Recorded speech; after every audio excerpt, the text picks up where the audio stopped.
A while back, in an audio interview with Dr. Renee Bickle, she went into detail about the flourishing state of the SWOSU Honors Program.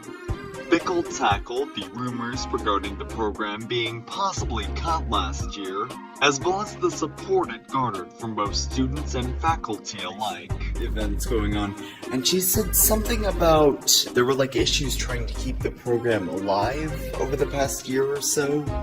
I was not aware of anything, but all we've ever gotten from any of the provosts, the president, the deans of all the different colleges, everyone's very supportive of it.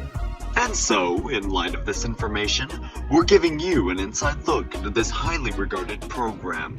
Dr. Lisa Boyle's Honors Intro to Public Speaking class is currently in the middle of a major project where students must write a persuasive speech about an important subject matter before presenting it in front of the class. So today we're going to talk about corporate social responsibility cigarettes. It's damaging not only yourself, it's damaging people around us. Everyone in this room, including myself, owns and uses some type of technology every single day.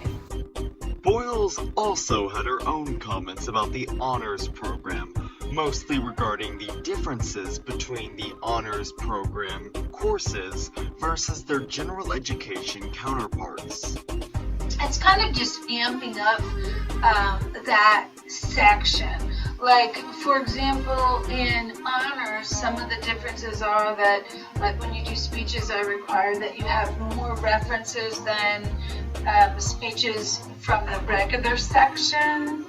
I require that you choose topics from a tighter pool, it has to be either organizational, or it has to be political, or it has to be a leadership topic, versus in the regular section they can talk about 3 different kinds of golden retrievers. Based on the testimonies of both Boyles and Bickle, the picture they paint is a rather bleak one.